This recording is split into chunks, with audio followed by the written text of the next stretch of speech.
Welcome to BONZAI Podcast. I'm Karina, your host today. My guest is Wayne Butterfield. Wayne is a global lead for intelligent automation solutions. Today, we are going to discuss an interesting topic, redefining work with IDP, which is intelligent document processing, and RPA, which is robotic process automation. Wayne, before we start, I'd like to know a bit more about you, your experience, your path to intelligent automation, your hobbies. I like the point that written in your LinkedIn profile, which is enabling the future of work through technologies and education. Most of us seek fulfillment at work. Why did you choose your mission to enable the future of work, and how does it fulfill you? Wow. So hi, thank you for having me. So many questions there. Let me start with a little bit about who I am. I'm Wayne Butterfield. I work for a company called ISG. My past, where I got into the world of intelligent document processing, RPA, and intelligent automation wider, was actually quite early on in my career. I worked at a company called O2, which is part of the Telefonica Group, and British Telecom, both in the UK, although I do now live in Dallas, Texas. And I started working very early on in my career. I started off in the contact center. I moved into various different roles, and I ended up running our back office operations, which were 400, 500 people in a low-cost location that were doing very transactional work. And I process improved that department to within a whisker of what was possible. But my business still wanted an additional pound of flesh. They still wanted this work to be more efficient. And the only way of making it more efficient was for people not to necessarily be as involved as what they were. And I stumbled across a technology called RPA. And that was about a decade ago, about 12 years ago, actually, it was 2010. And that was what really got me interested in the use of technology to change the way that we work. Initially, it was about replacing people. More recently, it's about augmenting them. And one of the things that I am very interested in is how do we create cyborgs within our business. Now, we're not literally implanting technology within people, but getting them to work so closely with technology that they amplify their ability to do work, to do good quality work. And that's all enabled in the main by artificial intelligence, by intelligent automation, and obviously by people's willingness to work in different ways. And it's all of those things combined, which for me is where the future of work is maneuvering. Hobby-wise, so I live in Dallas, Texas now. I'm at soccer is my game. I would say football, but now living in America, that means American football, and that's definitely not my hobby. So it's soccer, running. I have two kids who keep me incredibly busy. Thankfully, they're at school now, so they're not interrupting and popping up on screen behind me. And yeah, just work. I mean, I'm a workaholic. I absolutely love changing the way that the world will work. And so, as much as it is my job, it is also one of my hobbies as well. Workaholic. Oh, it's interesting addiction for the person who are enabling automation for the companies. So when you will enable all processes automated, then you will be less workaholic, I suppose. Yeah, I'll probably be on my PlayStation 5 playing FIFA. Once I've automated the world of work, I am then going to go back to gaming and just, I think, become a couch potato. So long may my work continue, otherwise my wife will get very annoyed with me if all I do is play games. Interesting. And now we come directly to our first topic. So what will happen when all the solution will be automated, if it's possible?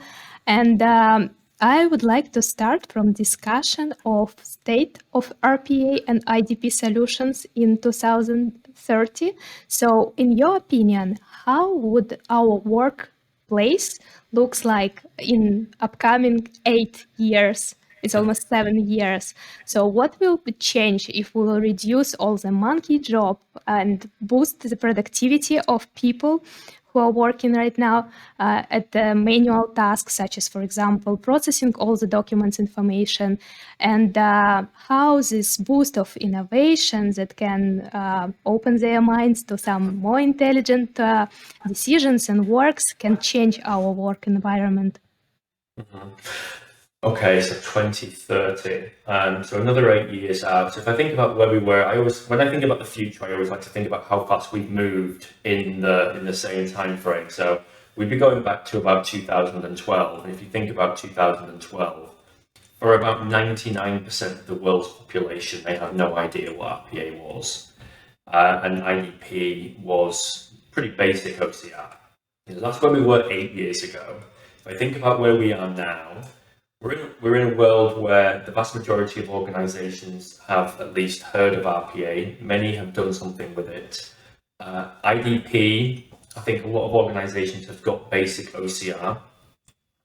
I see many more conversations about IDP now than what I would have done in the last 2-3 years. I think the actual area itself is exploding. Lots of vendors, lots of capability, lots of different problems being solved. That's where we are now. And if we think about where we will be in another 8 years, interestingly, I think we will see less RPA being talked about. It will be just part of something. I'd be incredibly surprised. In fact, we're seeing this already, but I think every IDP product will have RPA embedded by 2030. And every RPA product will have IDP embedded in it. So in theory, these two technologies will be one. And as a result of them both being in combination, they will be both in just about every enterprise, every business across the globe.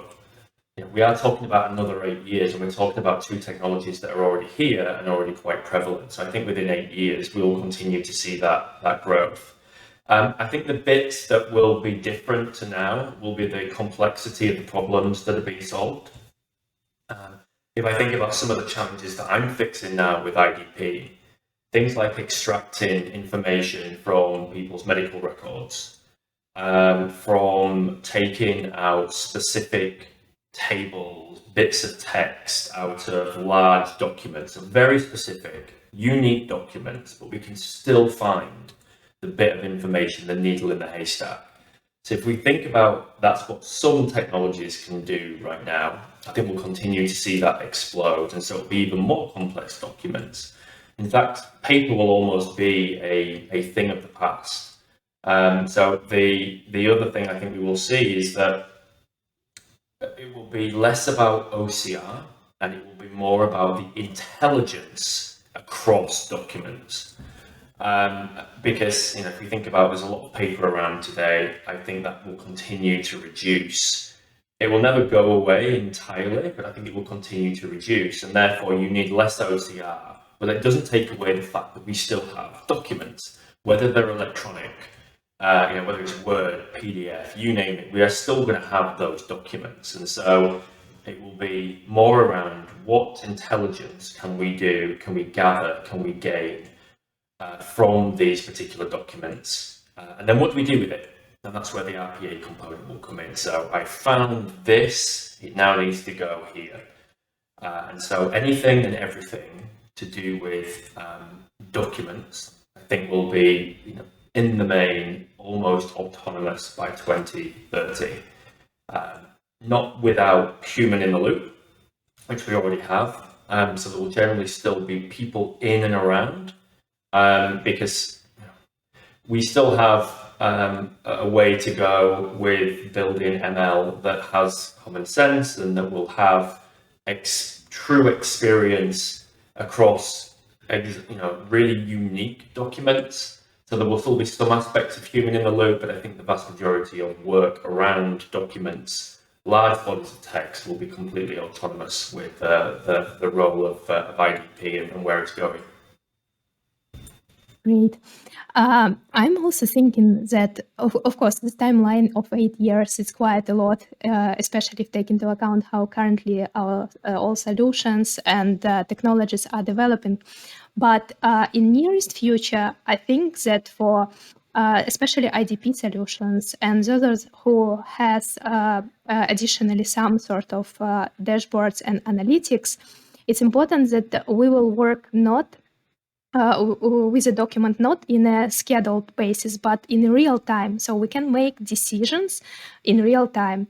And the faster we can predict something, the quicker we are on the market, so it can bring a lot of benefits to customers who are using IDP solutions, especially with some RPA who can send directly into third-party system for further processing these documents and information from the documents.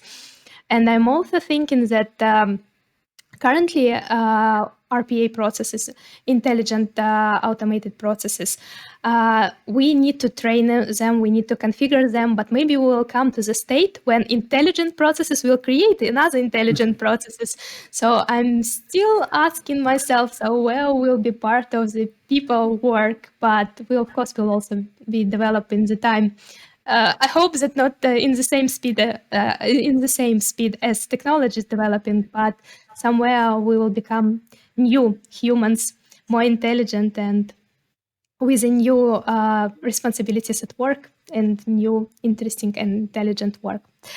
All right, so we are coming to our second question, which is I read in one report from Big Four consulting company something that bots can be teammates, supervisors, or subordinates. So, what is your opinion about it? Do you think that bots, and especially for you as a person who working closely with RPA technology, how do you feel? Are they teammates, supervisors, or subordinates? Interesting that they would bring that out. I would say co-workers in the main. If we think about where the level of intelligence is on these bots at the moment, the vast majority of the work that they do would be that of co-workers.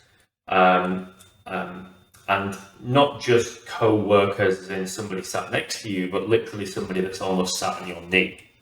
And that's where we're maneuvering to. So historically, at least when I started, it was very much work was being completed in an area on a server by these bots that you would not have you wouldn't see it. We then moved to this world of attended automation where you could see on a monitor this work being completed. Potentially it's on your second monitor being done for you. And now we're moving into a way of almost cobots. So we've seen cobots in manufacturing. We're seeing cobots in the world of surgeries and healthcare. And so I think we will continue now to see cobots, so co-workers, therefore, in the office even more. And so I mentioned before around this cyborg, creating cyborgs, the ability to click a button to have something done while you're concentrating on something else, this true ability to be able to multitask. So I like to think that I can multitask. The reality is, as a human, you can do more than one thing, but you can very rarely ever do two things simultaneously. At least work items. So I couldn't be working on a PowerPoint and transacting with a customer. It just doesn't quite work. I could do one and then listen and do something and then go back. Co-workers are cobots.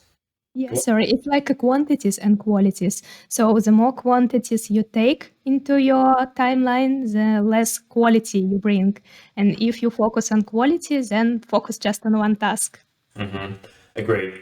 Now, it's not that they can't be some supervision by the bots.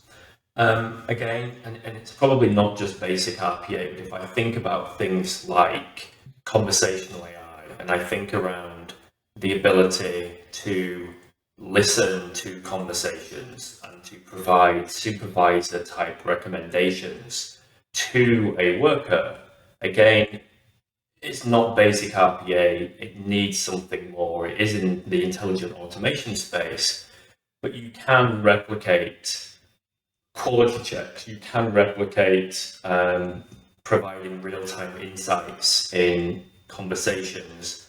So we are maneuvering to a place where at least quality checking and that type of aspect of a supervisor's role. I don't think we're in a position where I'm going to take commands from a bot who is making a decision to say, actually, I want you to do this piece of work, or yeah, you can go for your break early, or yeah, you've done really well. Leave the office 3 hours early today. We're not going to see bots supervising us like that, but there's no reason why a bot wouldn't be able to provide us with insights that say, we've checked 100% of your work today, 97% were accurate, and these were the 3 things that you got wrong. That type of supervisory work, we will start to see, I think, more, because again, checking work is quite monotonous.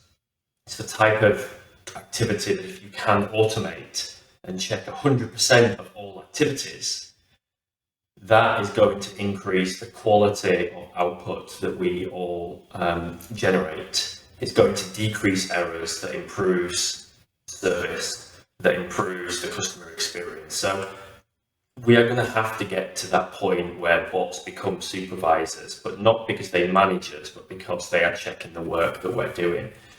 So they're either replacing or they're managing. So regardless of whether we like it or not, bots are going to absolutely be co-workers, supervisors, and of course they are going to be doing work for us as well. So I think bots will certainly become all 3 of those if they're not already for many people.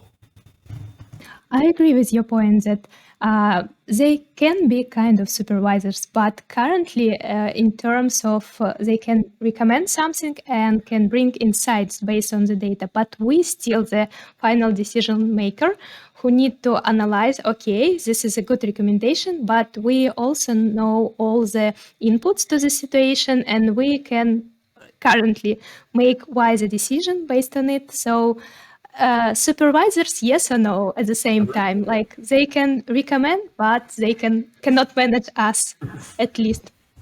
Great. Okay, so a lot of people currently think that well, what I will do if robots will come and take my work. And for those who are afraid about robots, about RPA technologies, what would be your recommendations on how to reskill in our days? So the best decision to make right now is to gain new knowledges and to adapt to new realities in the world where we'll have IDP and RPA technologies. Where to start? What to learn? Cool. Well, I think this, I see, to be honest, 2 or 3 roles in the future that are going to pop up, depending on the type of organization. And I think the skills that are needed. So the world of work, regardless of whether we automate a lot of activity or not, is going to require 2 things in the future. 1, digital literacy. You cannot get away from an ability to work with digital. That just is going to be fundamental to the future of work. And I think the vast majority of us now live and breathe and can interact with a phone as we are. Even my nana now, 70, 78 years old, FaceTimes us, right? But put her in the world of work, she would really struggle, but we're getting there. So digital literacy is absolutely the number 1 fundamental, at least for the world of work within the office, white collar, blue collar workers, etc. So that's number 1. The second bit is problem solving. The one thing that the AI, that automation is not particularly good at the moment is dealing with edge cases, dealing with those things that are around the edges. They happen so infrequently that we're never going to try and automate them. This is not new. This is not down to bots. If I think about the world of software development, and I'll go back to my days at O2, we would 80%, 20% of your software development effort would cover 80% of what you want to deliver. And the final 20%, the edge cases, would take around 80% of your effort. And so if you think about that 80-20 rule, we're always going to have these 20%, whether we've automated some work, whether we have developed software, there's always these edge cases. Now, they're more complex, they are going to require some thought, and they are probably going to require a lot of problem solving. Now, they may well require things like empathy and other human-based skills. So it's soft skills and it's problem solving as key kind of mind traits. Now, I'm lucky, I've always been a problem solver.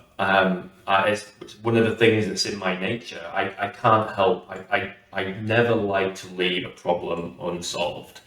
I will find ways of being able to do whatever. That is going to be a key skill in the future. And as I say, this ability to understand, sympathize, and think outside the box, all of these things are what are going to make human workers still valuable in the future of work, alongside this ability to interact and work alongside digital workers. And so, we have to be digitally literate. We have to lean on the fact that the skills that make us still the greatest computational invention the world has ever seen. Because regardless of how good a machine learning algorithm might be on a very small thing, the fact that we can do close to as good across thousands of different things, even just the ability to grip this phone, is an incredibly simple thing for us as people to be able to do.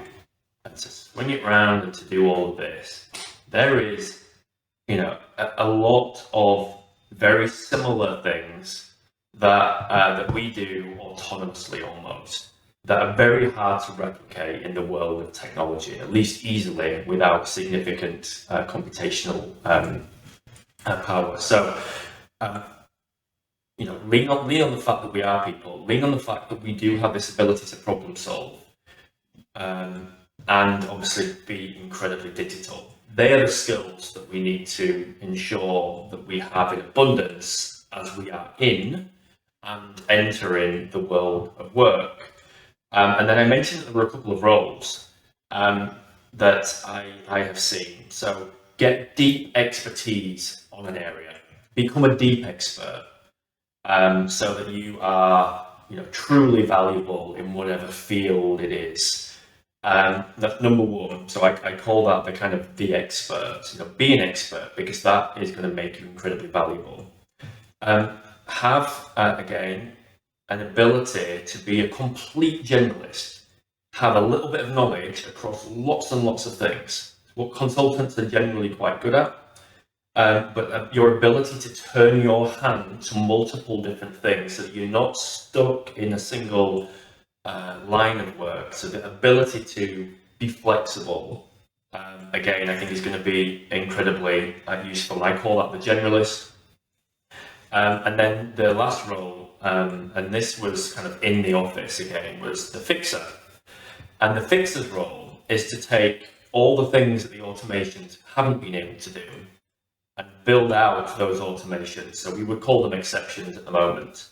And that is still going to be that human in the loop, the glue that links these different processes and automations together and continues to improve the linkages between all of these is going to be incredibly important. And again, it's not just a technical role, it's a technical role, it's a process role, it's also a knowledge role as well. So I know the answer, I know the technology, and I know how to put those two things together in order to get a better outcome moving forward.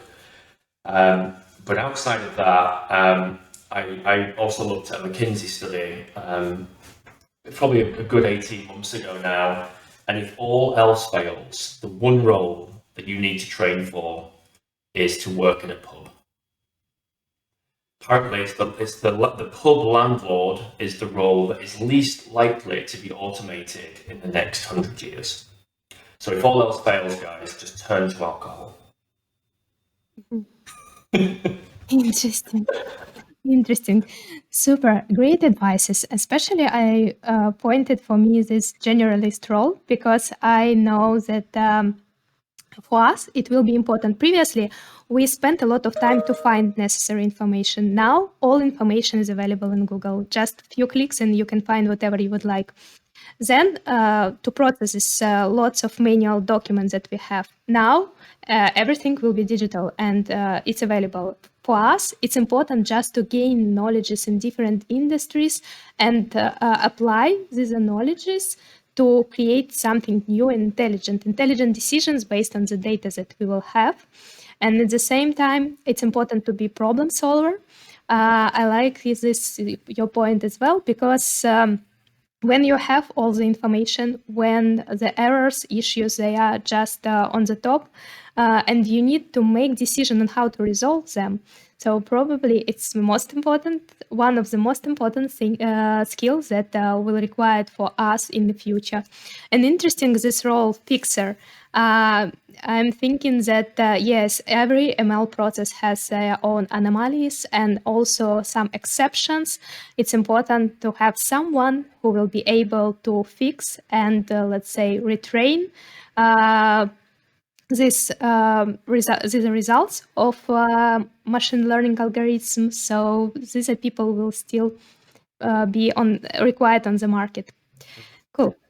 Okay, then next question is about IDP and RPA solutions that are required human in the loop. I know that we touched it a few times already, that RPA, they are more for us coworkers right now, and every process is still required review and approval, verification, validation by the end user, just to retrain the model on the right, correct results.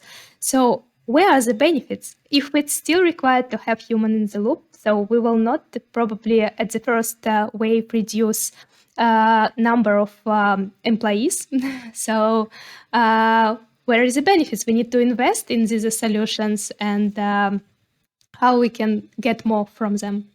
Mm-hmm. Yeah, I think the notion of straight-through processing when we're dealing with complex documents is a marketer's dream, or it's a marketing dream versus a business unreality. And what I mean by that is having human in the loop is both a safeguard and also it's a tiny detractor from the amount of value that IDP can bring.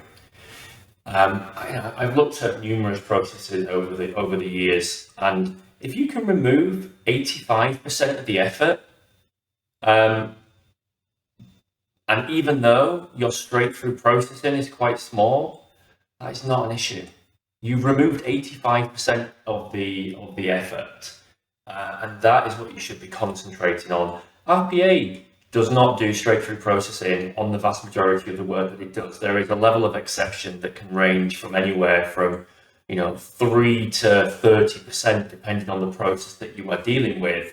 Yet we don't talk about the lack of straight-through processing with RPA. We talk about the amount of hours given back to the business. IDP is in exactly the same place.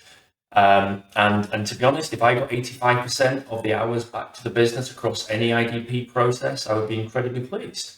The fact that I have to double check whether it's a 0 or an O, or it's a 1 or a 7, or whether I have correctly categorized this currency correct is of a minor insignificance to the fact that the vast majority of this copy-paste, monotonous work, extraction, finding bits of information has been done for me. And I'm confident enough to say that a large chunk of that has gone through straight through. And the fact that, I might have to check a couple of characters on the document versus spend 30 minutes on it. Listen, as a worker, I'm happy. The work's being done for me. I can do something with the information now. The vast majority of reasons why we look at a document is not to look at a document for fun.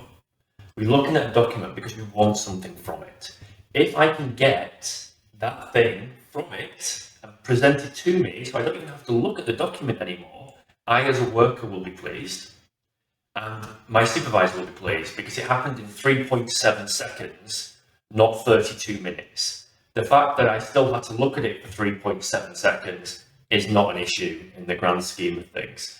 So, human in the loop, at the end of the day, if we're dealing with documents, there is always going to be an amount of error, especially if we're dealing with paper or have historically had to deal with paper.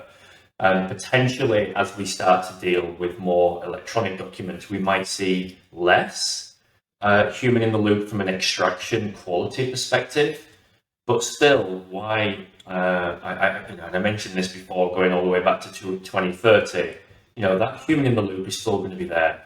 Do not see it as a negative. See it as your safeguard. See it as a positive, because you have got a stake in the ground that says, I know that the quality is good because I checked it. And there is very little work that gets done in the world that doesn't get checked by someone at some point. So why would we think that IDP does not need some kind of check? And as I say, if you can get those high levels of extraction in place and alleviate the vast majority of the effort, and all you're left with is a check, be thankful, be pleased, and claim that saving that you have made. And stop getting hung up on the fact that something is not entirely straight through.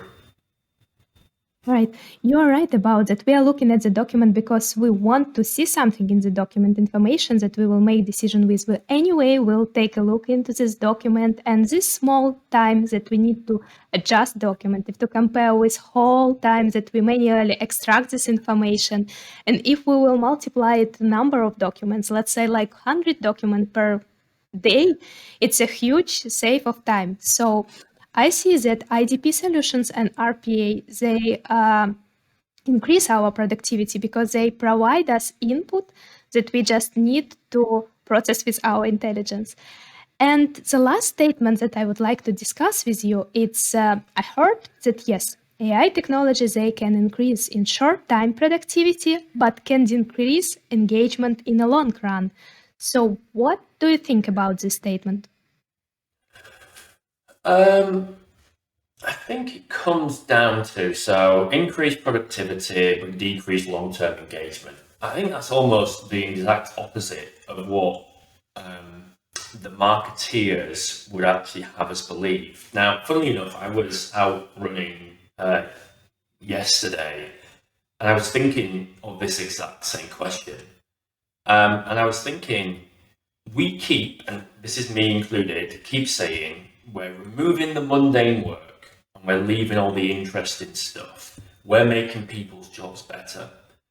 And actually, I don't know. I've never asked somebody whether they think that we are.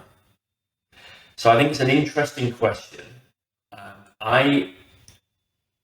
If I believe the hype, then I would say that yes, we are creating more interesting work, and therefore we are not disengaging people.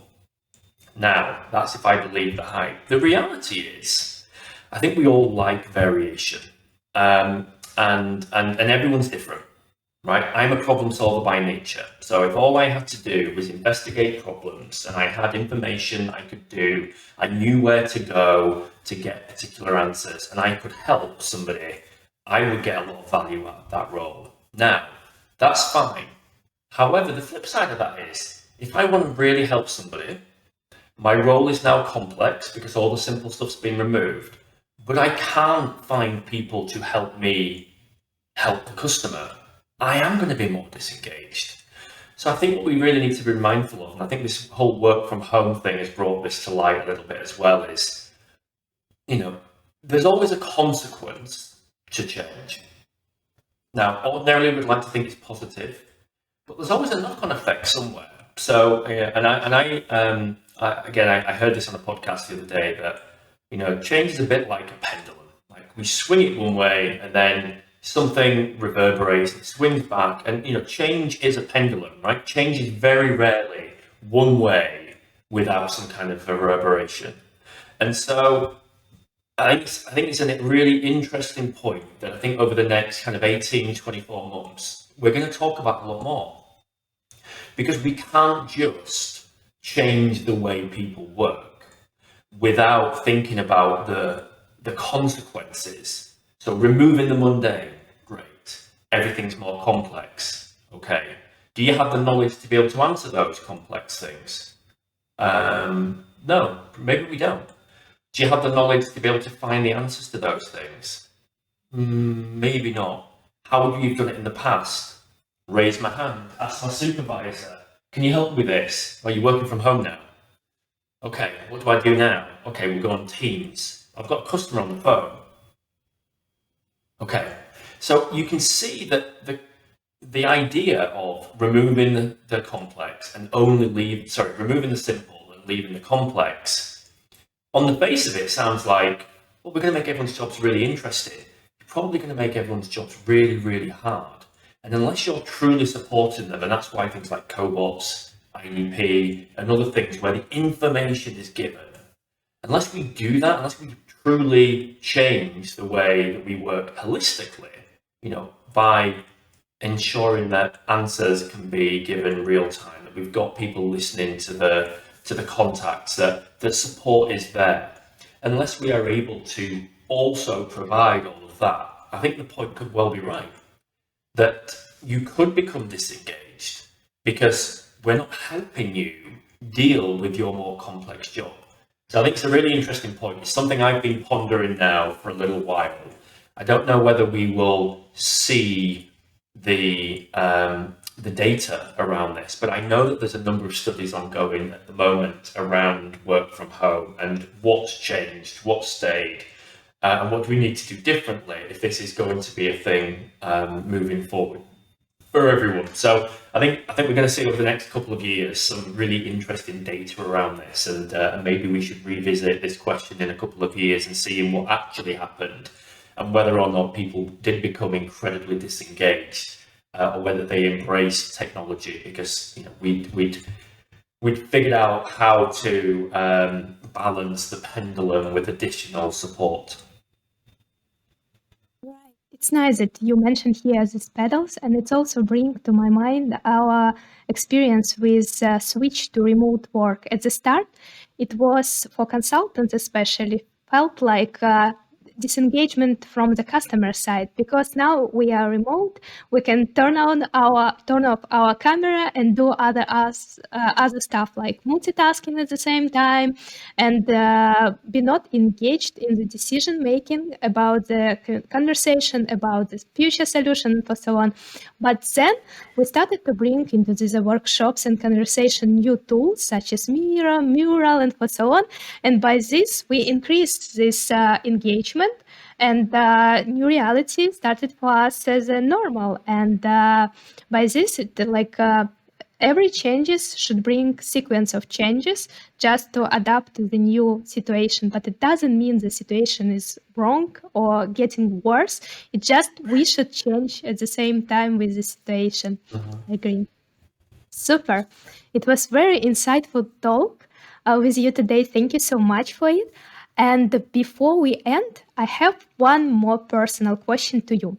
So, as a person who is so interesting about all this stuff as intelligent automation, RPA, and so on, do you have any favorite, let's say, application or devices that you are using based on intelligent automation or AI technologies? Can you recommend something? So I'll think about my home life first. Robotic vacuum cleaner. That is a huge, certainly for my wife at least. We have a Shark robot vacuum cleaner that is obviously, it uses LiDAR, it uses AI, and is incredibly great. So from a home automation perspective, the robot vacuum is just an absolute game changer. From a work perspective, if I think about different technologies, me personally, my work is problem solving all of the time. So AI is not helping me that much. A lot of the work I do is quite creative, so it's not helping me that much.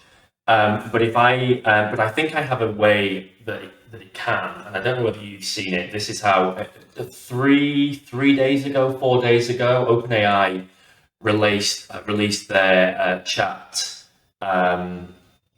GPT-3 chat capability, and that is an absolute game changer for me. If you go to it, I think it's open.ai, and check that out. You can literally chat with GPT-3. I released a post the other day where I asked, because I thought it was so good, I asked OpenAI to write an obituary for Google, because I believe that this capability is the next wave of search. And honestly, I couldn't have written it better myself. In 2.6 seconds, it came back with a huge paragraph. And there's loads of examples of this, more on Twitter than on LinkedIn I'd seen. But the creative writing of this, I think, is just an absolute game changer. And I'm starting to see generative AI be used across lots of different user cases. And so I think that for me is where, it's the creative side of AI. So that's what's helping me in my work, or will help me in my work. And then if I think about the wider world of work, I still think IDP, RPA, and RPA in all its forms, and conversational AI are the three main technologies that are going to transform the world of work in the main. And those three technologies used in combination are what are going to drive significant value to the enterprise. So a little bit about the home with the robot vacuum, the GPT-3 chat capability, just for something that is mind-blowingly great right now. And then actually in the world of work, RPA, IDP, and conversational AI in combination. When you get those three in combination, you really are transforming the way that the work is working right now. Cool. I only heard about GPT-3, a previous version, when you was able with this technology to write LinkedIn post, for example, or generate some sentences. And it's something that you brought right now new for me. So thank you for this information. It was also interesting. And Wayne, I would like to thank you for being with us today. Thank you for listening, and see you in the next episode. Excellent. Well, thank you for having me, and thank you for listening, everybody.